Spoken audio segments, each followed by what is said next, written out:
Hi there, I'm Ciara. Hi, I'm Romy. And this is The Lean. Look at us.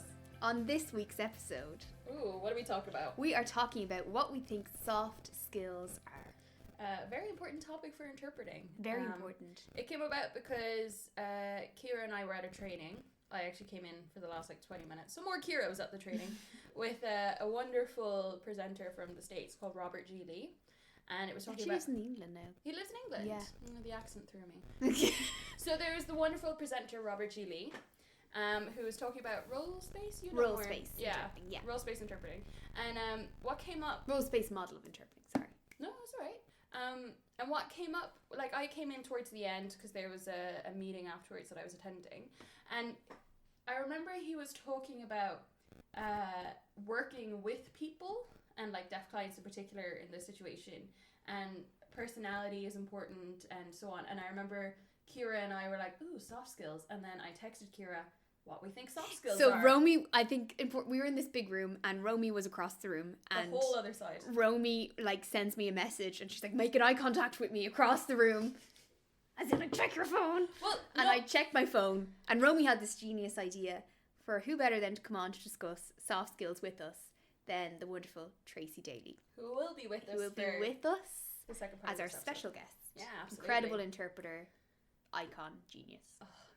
But the thing is, interpreting, I think there was and there still is this idea that interpreting is just bringing information from language A to language B, much as a robot or a telephone would. Mm-hmm. But I think a conduit. Some would say. That's the technical term indeed. But I think throughout the series, which is really weird to say out loud, I think throughout the series, people who have listened will have realised that that's kind of the last thing we are. Mm-hmm. We are not neutral individuals. No. I mean, we experience what people tell us, whether it's heartbreaking or happy. We need to look after ourselves. We need to prep. There's so much more than just translating from A to B. And exactly. Yeah. Exactly.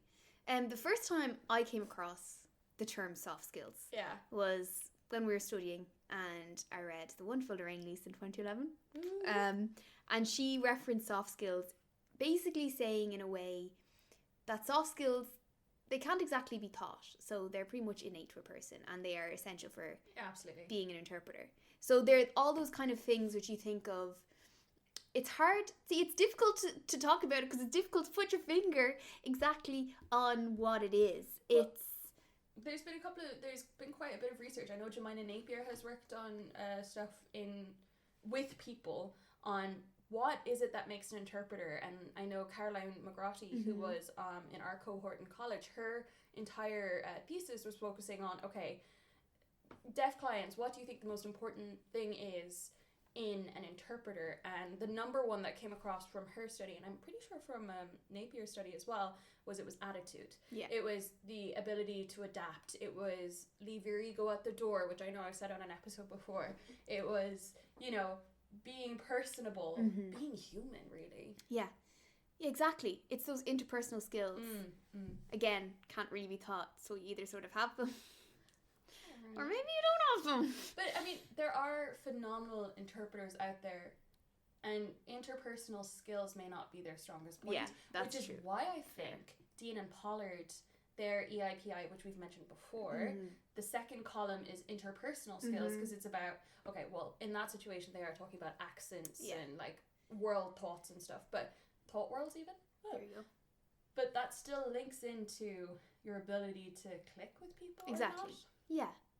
And I suppose at the basis of all interpretation, we mentioned it before, is trust. Absolutely. So, how do you build that trust? How do you build that rapport? And for me, what I found when I first graduated and started interpreting, it was those interpersonal skills kind of were the make or break of an interpretation, whether it went well or not. Because when you think about it, in your preparation, as we've said before, you can think of all the linguistic possibilities that are going to come up. You've got the language, you've got whatever you need to in some way control, and which you can to an extent control. You can't control everything, of course. Yeah. But you can control what you use at the very least. However, as we all know, interpreting involves working with people, and you certainly cannot control people. Well, it's funny. Nor should you ever try to control a person. Yeah. But it's basically anything can come up.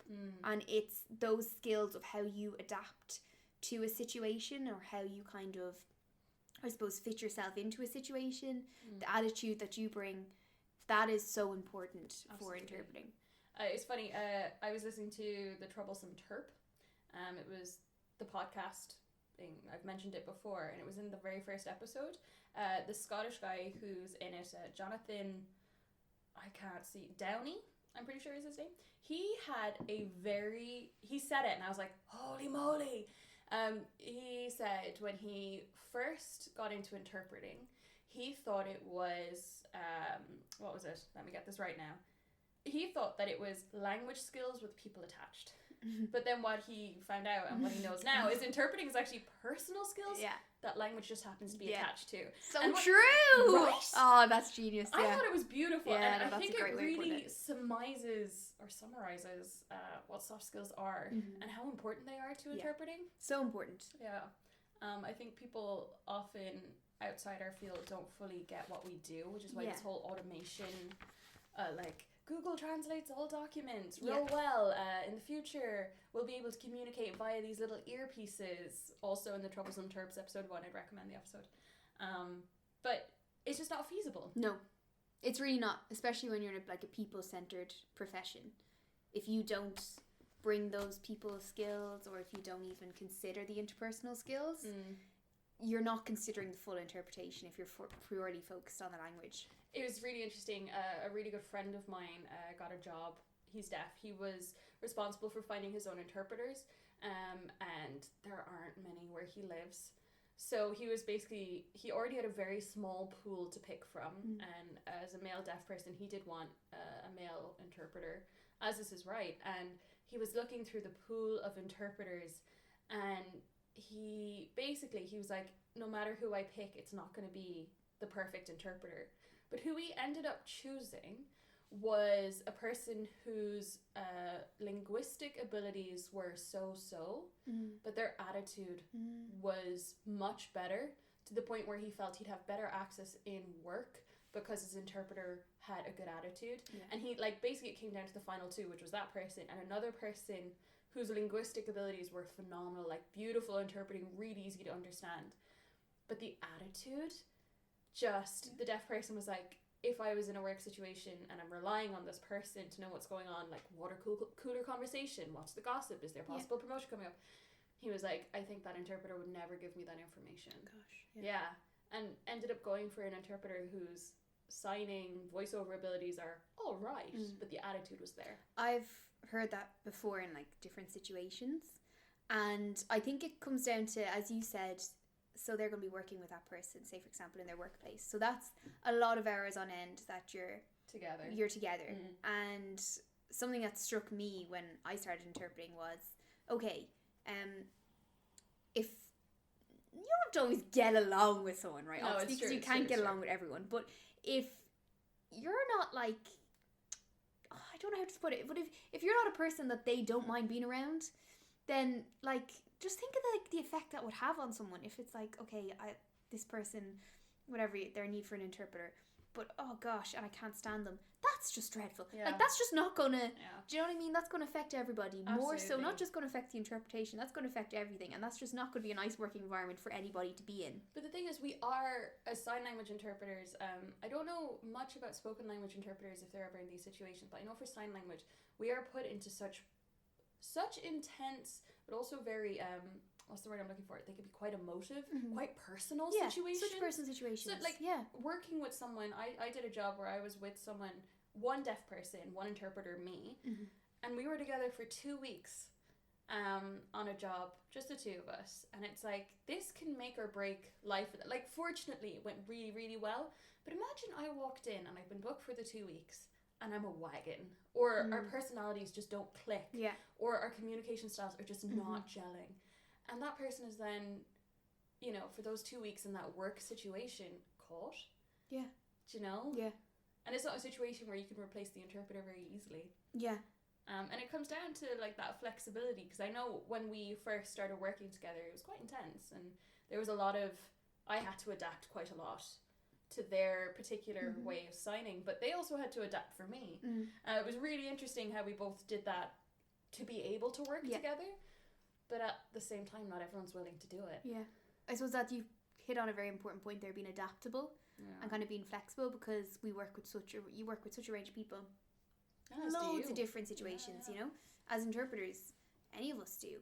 And, you know, you have to be able to kind of adapt. And we mentioned before, we were talking about kind of the idea of the interpreter as like a telephone, or like as like a machine, and then they have no thoughts or feelings of their own, and they will never interfere with an interpretation. And of course, we're not going to go around like changing the message that someone wants to say, because it's not what we agree with. Obviously, no, we have ethics, but at the same time, if you're, say for example, I always think of being in like a workplace situation, and if it's someone's first day on the job, and maybe it's the first time someone in that office, they've had a deaf person working there, and maybe they've never worked with a sign language interpreter before, and if you go in and you are so stiff and you're like, no, I'm the interpreter, I am neutral, and someone turns to you and starts chatting about the weather, and you just don't engage because you're like, no, I can't speak to you because I am the interpreter, like, that's going to make everybody feel awkward.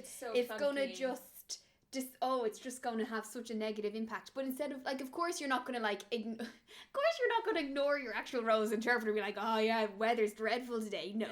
But you have to manage the whole situation. Like, absolutely. do you know what I mean? Like, you totally, that little bit of flexibility that you're like, I mean, I think, able to engage. You're not like, oh, I'm going to ignore you, because that's just not going to work. And it works both ways. I mean, it's like, I am not willing to engage at all, to becoming overly friendly with someone who's like, and that could be completely inappropriate in a work setting, that you become bestos with the employee's colleague or whatever. No, totally. But remembering that you are, like, you know, as you said, we're interpreters, we're people at the end of the day. We're not a machine. No. And it's those kind of people skills that I think can be very successful. And reading the situation as much as well. So, like, instead of saying, no, I do not engage with this weather conversation, being like, oh yeah, no, bad weather.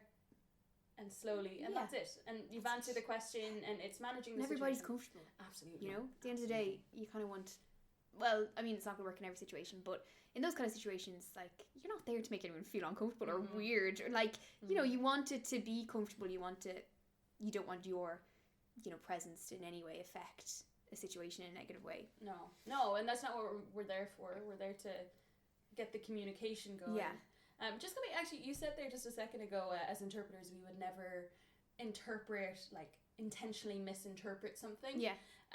Really funny story. Oh, go on. So this is completely off topic, by the way. Sure. Well, maybe it's not. We'll see.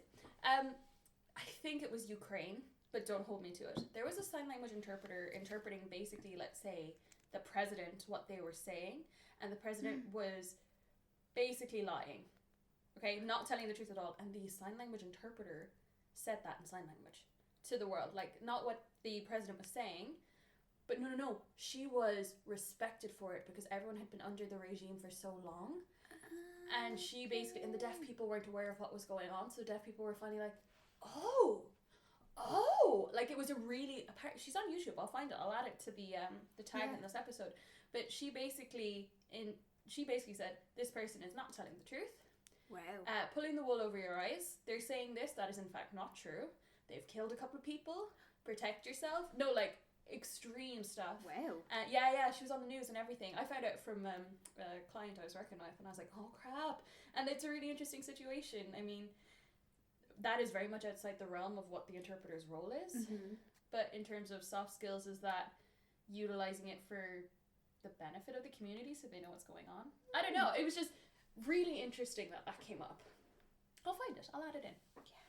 Yeah. That's a good discussion starter. We could do a whole podcast based on that. What we think ethics is? I'm sorry. That's a whole episode waiting to happen. Stay tuned, ladies and gentlemen. Stay tuned. Yeah. No, I think as an interpreter, we adapt very quickly, not only to the situation, but to terms that crop up that maybe are new terms, because language develops naturally. We are able to understand it, adapt, and change it. And I think as well, it's probably finding your own ways and your own little skills. That's true. Your own way and within the soft skills realm of how you manage things. Like, I know one thing when I met with a bit of resistance, if someone's, you know, 'cause naturally people can be a bit more difficult to deal with. I don't go on the offensive. Won't be a shock to anyone who knows me. I use the charm and disarm method. She's very terrifyingly good at it. Yeah, I'll be friendly to you until you're friendly to me. Now, of course, if I'm interpreting someone isn't being friendly, I'm going to stay true to that. But as me, as Ciara the interpreter, as opposed to Ciara what is it when you're an interpreting hat on, when you're channeling of people. Sorry, just gesturing wildly at Ciara there. She was quite something. But charm and disarm. I know. And then along with that is one of my top tips for interpersonal skills. Go for it. I learn people's names. I learn the name and I use that name. Maybe I use it too much and maybe they're like, why is this girl saying my name constantly? Romy, what do you think, Romy? No, I do it all the time. I do it particularly when I'm interpreting phone calls. That's a good one.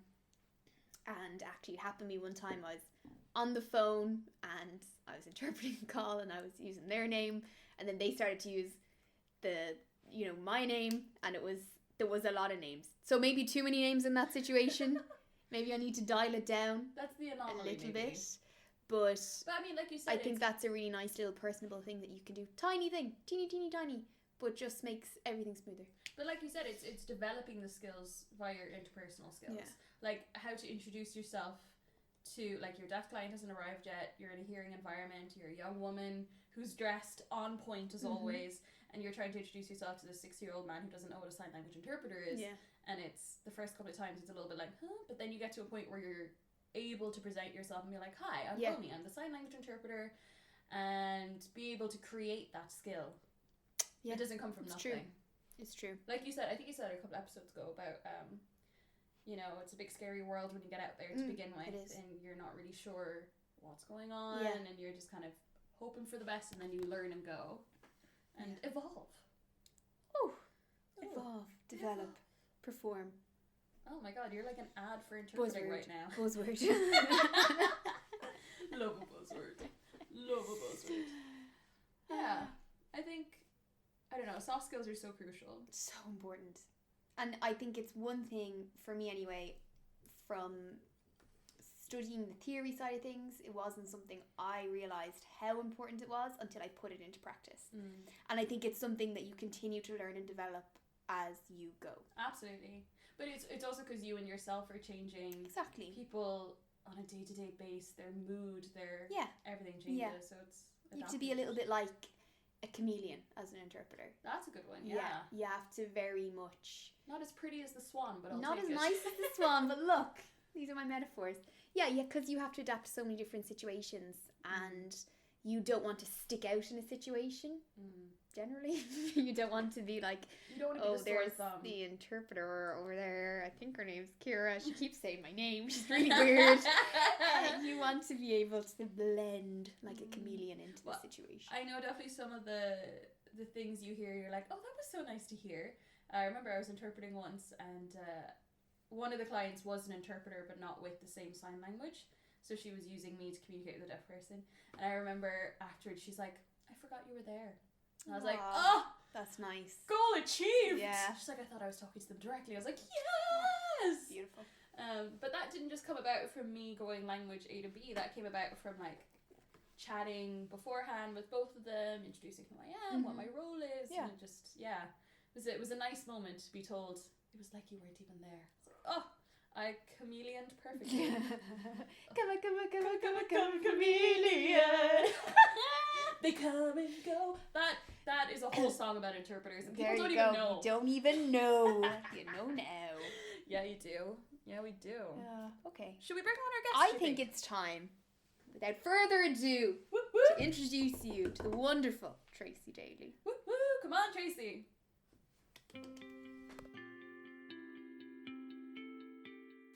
Okay. Now I'd like to introduce our very special guest. Their name is Tracey Daly. And I'm going to pass it over to Tracy so that she can explain a little bit about herself and her interpreting background. It's over to you. Okay, hi. Maybe I might just start by giving you a little bit of an idea as to how I became involved in the deaf community a good long time ago. I'm not going to tell you how long. I studied in America. I was studying to become a primary school teacher. And yet, I didn't know. Yeah. I had no idea. And at the same time, to be honest, I really missed home. I was living over in America, obviously quite far from here. And I suppose kind of persevered through the first year, went home for the summer, and I came back and I still just... I knew I wasn't happy. I knew I wasn't going to stay in America. Yeah. America wasn't for me.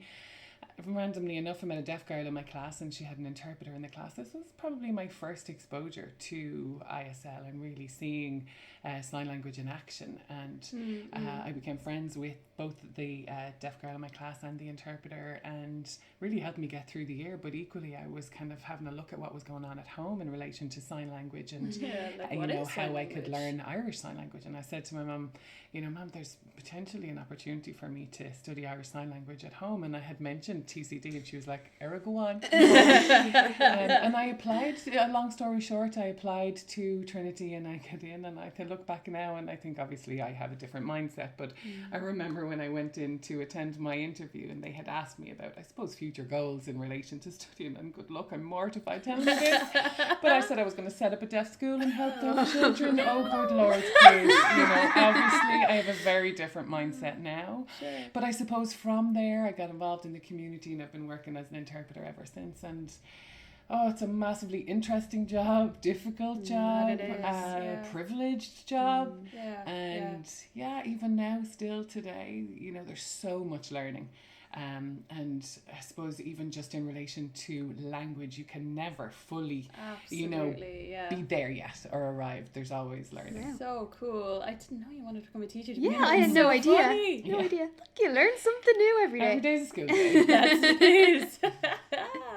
So on to our next question. What do you think soft skills are? What are they? It's over to you. It's a big question. Well, where do I begin when we start to think about soft skills? And to be honest, we could talk about that for a really long time. It's interesting. I'm not sure if any of you saw a few weeks ago Tracey Lynch's podcast, and I was thinking that's what I want to talk about, today in relation to soft skills, because she had given an example and she used a sign. I don't know if maybe I'm going to borrow that sign from her today. This sign talking about soft skills. Obviously, we have hard skills, which are those technical skills in relation to interpreting, fantastic productive skills and receptive skills, and yet there's something else. There's something else that you can't really name that potentially they don't have, and for me that's those soft skills. Those real the ability to engage. So it's say somebody, like I said, somebody can have fantastic productive skills, and yet they're not able to engage with the people that they're working with. They're a bit stiff. That's what I'm talking about. Where's that connect? That's what I mean by soft skills.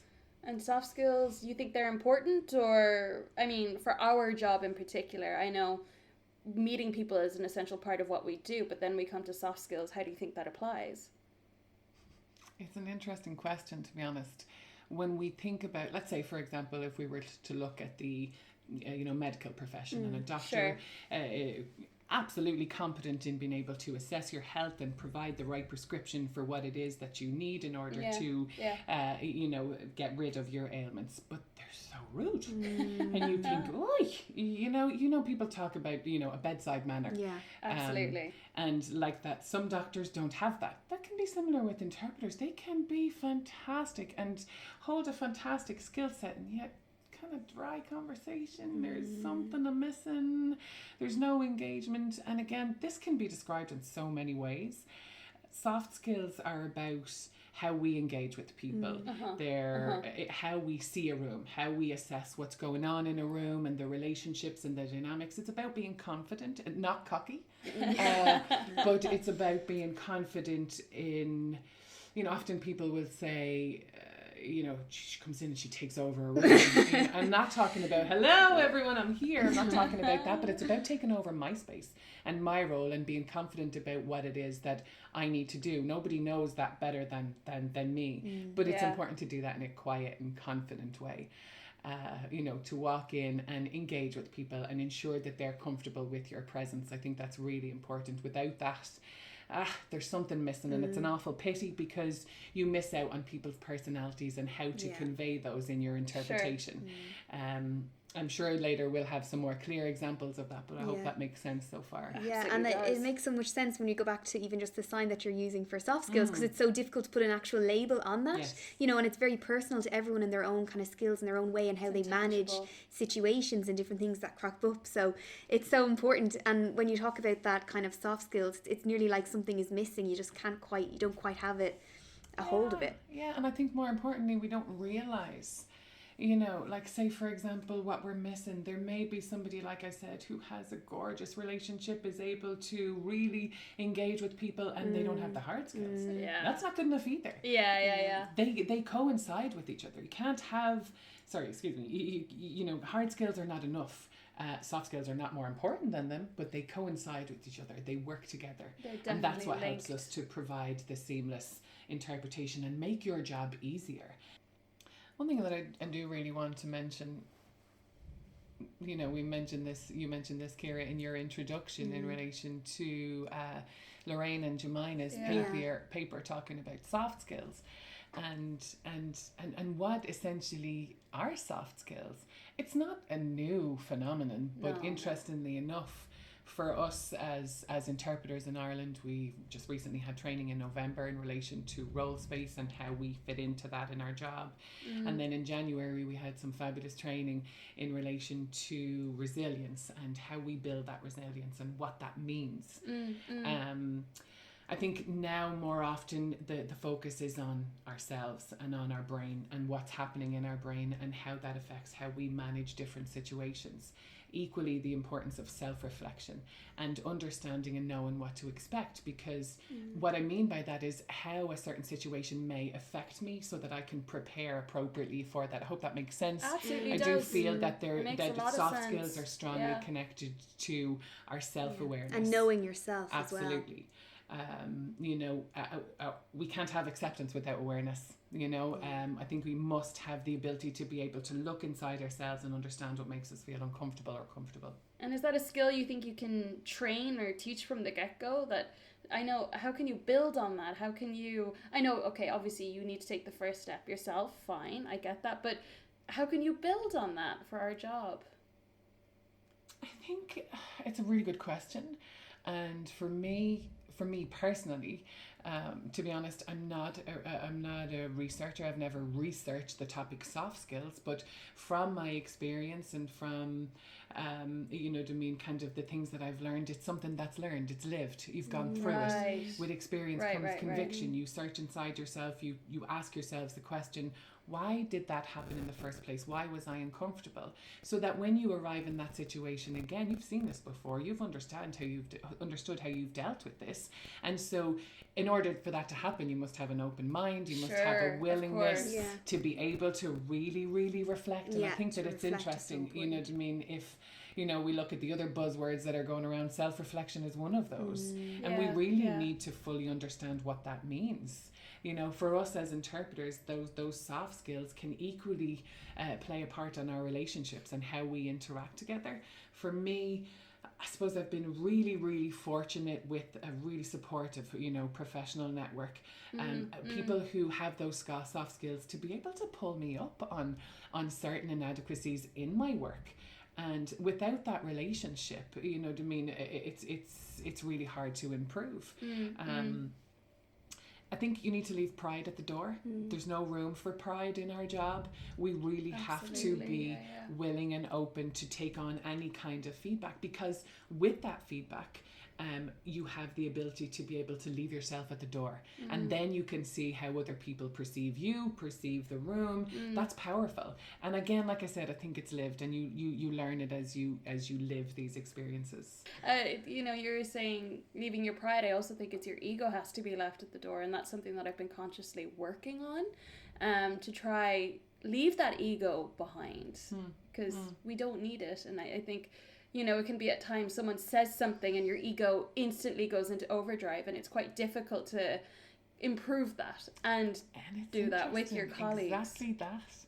You know, you are aware of that. So when you arrive at a job and there's something that's getting at your gut, when you go home, you need to look at that. Yeah, you need to really reflect on that. Ask yourself that question as to why that triggered me. Why did that annoy me? Maybe it's a case of not being able to get to the end of that on your own, so you call a colleague in order to, and it may not dissipate. It may be something that's really bothering you, so you say no to that job going forward. Or potentially you're aware of it, so you're able to leave it at the door, like I said, so that you can get on with the interpretation. Power through, right? It's so interesting. Yeah. So considering what we've discussed so far about soft skills, you've given us some background into it, but do you have any lived experience or more examples you can give to make it as clear to us as possible as interpreters? What are soft skills? I know it's a difficult question. Sorry. Well, to be honest, I mean, it's a difficult question. I mean, it is and it isn't. You know, if we had all the time in the world, we could be here all day, and I could tell you so many different examples. I'm just trying to think of which is most applicable, I suppose, to, you know, kind of the general interpreting profession. Sure. I suppose if you think about, I mean, obviously it's a sad example, but if you were interpreting for, let's say, a funeral, and if, you know, in the midst of the homily, you understand they're emotional, they're potentially reflecting on memories. I mean, let's say, for example, if it was a daughter and she was talking about her mom who sadly passed away, and she reflects on a really funny story, and she, you know what I mean, she's laughing, and all of a sudden she starts crying. That change in emotion is an audio one, and it's so quick. But the deaf participants are looking at the interpreter's laughing. Is that switch quick enough? Is that switch quick enough for them to be able to see that it is now turned from humour to sadness? And for us as interpreters, we have to be that quick and that subtle to reflect that emotional change, so that everybody is on the same page and it matches the situation. And there are times where that doesn't happen, you know. And I know people are probably listening thinking, well, that's a basic skill, but it is when you don't have the demands of still thinking about the language and what's the sign for this and what's the sign for that, and you're just trying to get the information out of there. Whereas if you're able to put that to one side because you're competent in that area, you're then able to focus on the soft skills. You're able to focus on, you know, you live through the experience, you learn from the experience, you understand, I missed that emotion there today. You know, after the funeral, people are like, everyone was laughing. No, she was crying. What? I missed that sugar. That's my fault. I missed that subtlety. I missed that emotion. And for me, that's happened. So I'll remember that and try to really kind of not let that happen again.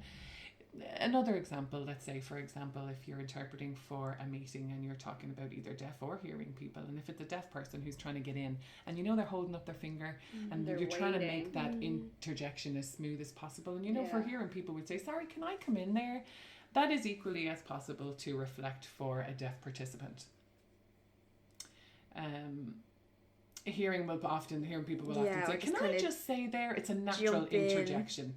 But why does that have to be? Sometimes, I'm sure you'll know, it's hard. It comes across hard when a deaf person is interjecting. Naturally, if it was a conference, you're not going to do it in that kind of conversational style. You know what I mean? It's a real definite hand in the air in order to get their attention. But if it's a case of one or two deaf people participating in a meeting of 12, 15 hearing people, how do you navigate that? That finger in the air doesn't have to be hard and loud. I'm not trying to control the situation. It's about using those soft skills so that they interject in the same way that hearing people do. And people don't look to them thinking, that was so rude. Those kind of cultural expectations. Exactly. Sometimes it can be, you know, clarifications can be quite hard. And you know, it's hard. Sometimes you do it initially and it's quite hard, and then the next time it comes out softer, you learn from it. Exactly. But if you go back to Robin Dean's research in relation to the demands on interpreters, for some interpreters, they're not thinking about soft skills. They're thinking, get the information out there. They're not thinking about the emotion. They're not thinking about the room. They're thinking the information. Just what's get it the out. sign Just for get that? it out. What do I have to do? And I think, you know, we need to be a little bit kind to ourselves. You're not going to get that kind of thing overnight. It doesn't happen overnight. Again, like I said, it's lived, it's learned. I always remember I just wanted to feel that comfort now, you know, and yet at the same time, we don't even realise what that comfort means until we've gone through it. And after a few years of experience, and still today, I still have difficulties with interpreting stuff. How am I going to say that? Or how am I going to convey that message? I know what they're saying, but how do I convey that in English? What's the word? It's on the tip of my tongue. And then that demand, that struggle, that pressure becomes less and less over time as you familiarize yourself with the language. Now you can see what's going on in the room. Now you can understand those subtleties. I mean, another example, maybe if I was to share attending a doctor's appointment, and oftentimes you will see hearing people and they're unsure what to do, so they're looking at the interpreter as opposed to the deaf person, and you don't want to put them off and make them feel uncomfortable. You want to make sure that everybody is comfortable in the space. And so sometimes I'll nearly just land in the door, good morning, hi, how are you, in a quiet way, move my chair. Before they even know it, I'm sitting down beside them. And then I'm looking at the deaf person and they're looking at the deaf person, and you're diverting their eye gaze, you know, rather than walking in sheepishly and not knowing where to stand. But again, that comes with time. It comes with time and understanding our role. And I suppose, you know, there are some, which is a shame, that have been interpreting for years and years, and that soft skill still's not there. And as Teresa mentioned a few weeks ago, there are some highly skilled interpreters, but she's saying that's not enough. And what is that? That is the soft skills. And I think biggest part of that is understanding who we are and understanding how to reflect. I think they're not separate. They go hand in hand. And how we can they're always developing, right? You can't have, I'm here 4 years out and I'm still constantly working on both the hard and the soft skills, and often reflecting, going, oh lads, I definitely could have done that better. And considering why it didn't go as well as it could have, because sometimes, you know, you don't expect it either. You go into something thinking you're in full awareness and realize you're not. And it's interesting, you know, I was thinking about today, and I was, you know, getting ready for the podcast, and I was chatting with a few of my friends, lads, soft skills, give it to me. What is this? And, you know, one of my friends had said, I suppose, you know, people talk about, you know, your tank, your energy reserve, you know, I'm running on empty today, I have no energy, I'm dead, you know. And interestingly enough, you know, we as interpreters have a responsibility to understand how we plan our diary. You know, at the start of the day, you look at your tank and you think, I'm full, I've plenty of energy, I'm ready for this day, you know, I'm going to nail it. You head to work and you finish your first job, and your tank diminishes somewhat. But if you say yes to too many, you're dead, you're empty. And when you arrive in a job empty, what happens? Oh, you're more tetchy, you're more easily frustrated. It's very easy to lose that neutrality. Whose fault is that? That's mine. I'm running on an empty tank. Potentially my hard skills are there. I'm still able to communicate information, but people are looking at me going, she's tired. There's something wrong. So what happens? Our soft skills go.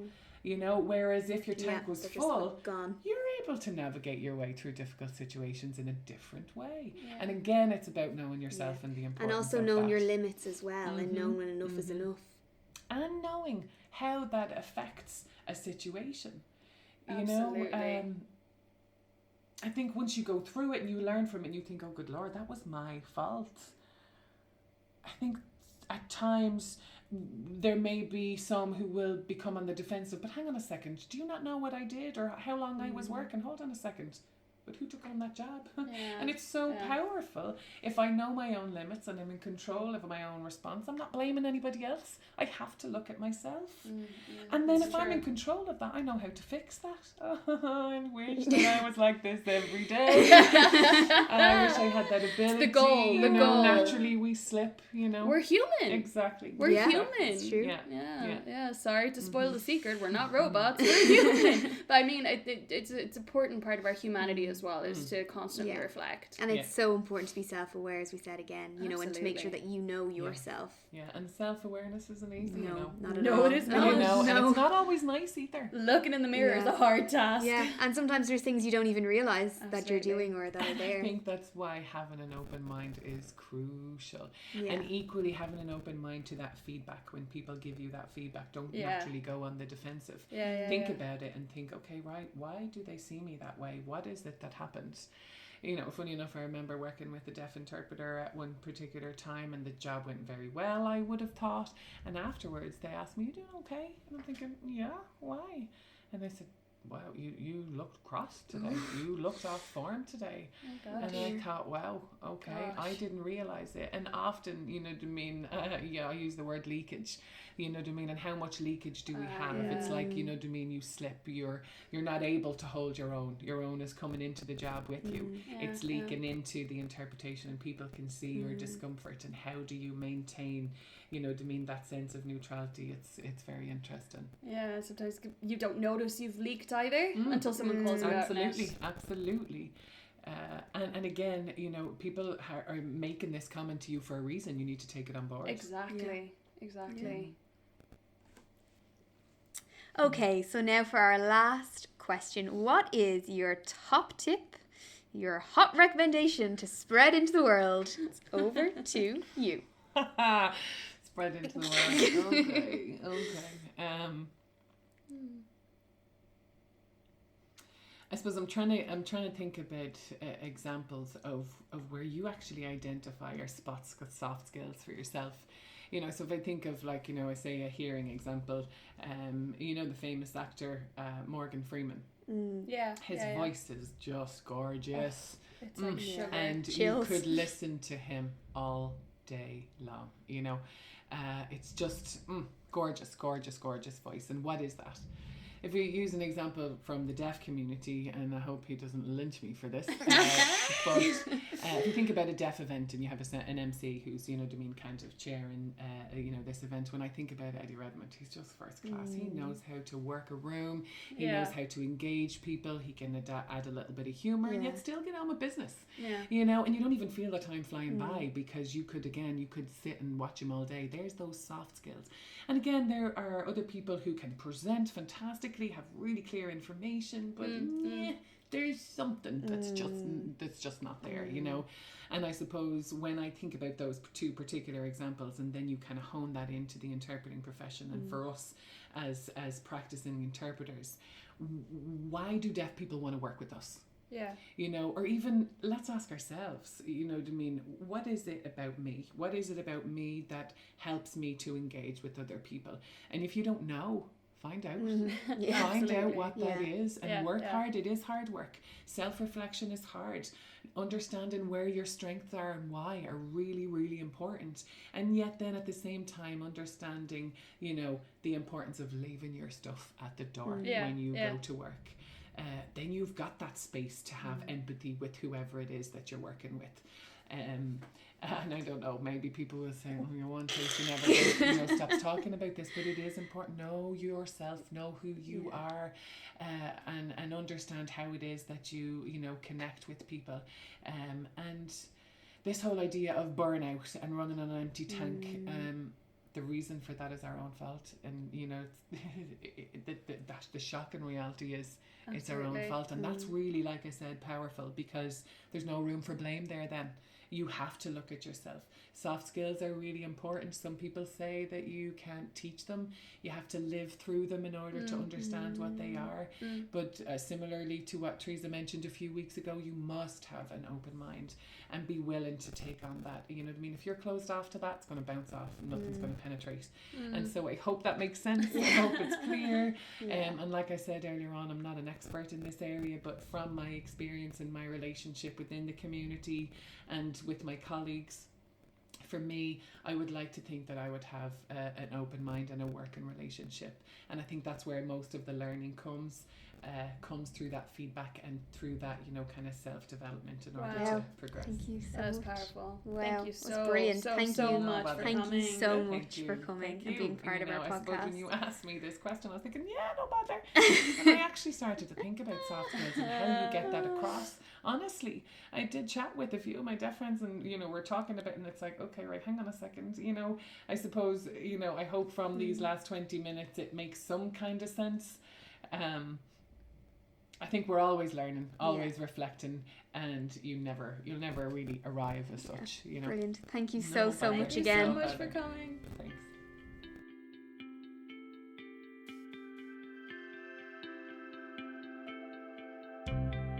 I've been Ciara. I've been Romy. And you've been listening to The Lean. Make sure to follow us on Twitter, Instagram, Facebook at theleanpodcast _ and to check out our YouTube channel, The Lean Podcast. Also, please, please, please rate and subscribe to us on Stitcher, Spotify, whatever you're listening to us on. It makes a huge difference. Thank you. Bye. Bye.